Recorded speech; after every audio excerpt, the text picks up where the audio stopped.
2011 की जनगणना के मुताबिक पंजाब में ईसाई आबादी जो थी वो 1.5% से भी कम थी।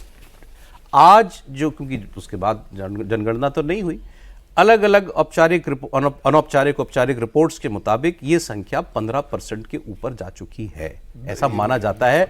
और इसमें ज्यादातर जो है वो दलित समाज से आने वाले, जिनको मजहबी सिख वो, और उसमें सबसे खतरनाक बात कह लीजिए या गलत बात कह लीजिए ये है कि वो कभी इस बात को ओपनली एक्सेप्ट नहीं करता। व्यक्ति जो कन्वर्ट हो गया वो घर के अंदर रहता है ईसाई की तरह। वो कहता है कि बदला क्या है, हम पगड़ी पहले पहनते थे, अब भी पहनते हैं, अब भी गुरुद्वारे जा सकते हैं, तो हमारे लिए तो कुछ बदला नहीं है। लेकिन उसकी शिकायत क्या, आप देखिए समाज को भी सोचना पड़ेगा, ये मजहबी सिख क्यों कन्वर्ट हो रहे हैं इतनी बड़ी संख्या में? क्योंकि उनके लिए पंजाब में अलग गुरुद्वारे बने हैं, जट सिखों के अलग बने हैं, उनको वहां एंट्री नहीं मिलती है, तो उनकी हमेशा से ये शिकायत रही है। और एक नई चीज भास्कर की एक रिपोर्टर गई थी कई गांव में घूमकर, और उन्होंने जो है, संध्या द्विवेदी नाम है उनका, उन्होंने पता किया जितनी सेंट्रल गवर्नमेंट की स्कीम्स हैं उनका लाभ दिलाने के लिए ये क्रिश्चियन मिशनरीज के लोग काम करते हैं। अच्छा, कि आपको प्रधानमंत्री आवास चाहिए, हम फॉर्म भरवाते हैं, हम आपको ये यहाँ तक पहुँचाते हैं, ये आपको मिल जाएगा पैसा। तो वो कहते हैं कि ये तो इन्होंने दिलवाया, सरकार ने थोड़े दिया हमको। अच्छा, तो सरकार की ही स्कीम का सरकार के विरोध में, देश के विरोध में इस्तेमाल हो रहा है। और दूसरा, टारगेट बनाते हैं SC ST को, तो वो बताते इसलिए नहीं कि दोनों का लाभ लेना चाहते हैं, आरक्षण का भी लाभ मिलेगा। बता देंगे, अगर ये बता देंगे तो सुप्रीम कोर्ट की रूलिंग है तो फिर आपका वो स्टेटस छिन जाएगा, दलित का स्टेटस। मैं यहाँ पे बताना चाहूंगी कि हमने, हमारी ऑर्गेनाइजेशन ने ऐसे केस डाले हुए हैं कोर्ट में, NHRC में, और उनकी अभी प्रोब चल रही है कि अगर हमें ये पता चला है कि अगर आपने कन्वर्ट कर लिया है, अगर आप पास्टर हो, अपने घर में आप गैदरिंग्स कराते हो हर संडे को, प्रेयर सभा, अगर आप कन्वर्ट यानी कर चुके हो, तो फिर आप SC सर्टिफिकेट कैसे यूज कर रहे हो उसके लिए मतलब मैं इनफैक्ट इसमें वो वाला बताती हूँ कुछ केस जिसमें निकाह अगर आपने कर लिया।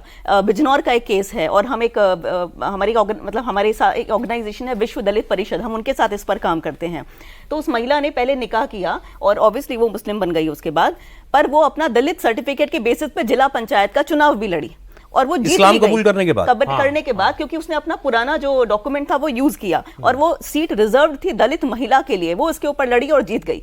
बाद में जब दूसरी जो एक्चुअल दलित महिला थी उसने जब केस डाला, तो उस केस को चलते चलते 5 साल लग गए, क्योंकि ये DM को उसने कंप्लेंट किया। तो DM यहाँ पर देखिए, धर्मांतरण का एक ऐसा इशू है कि लोग बहुत क्लूलेस हैं। उस DM ने ये कहा कि नहीं, जाति है जो जाति नहीं। अब ये उसने एक जुमला मार दिया, अब मैं DM का नाम नहीं लूंगी, लेकिन एक जुमला मार दिया, ये तो जुमला हुआ ना। कोर्ट का ऑर्डर तो ये नहीं कहता कि अगर आपने एक्सेप्ट कर लिया।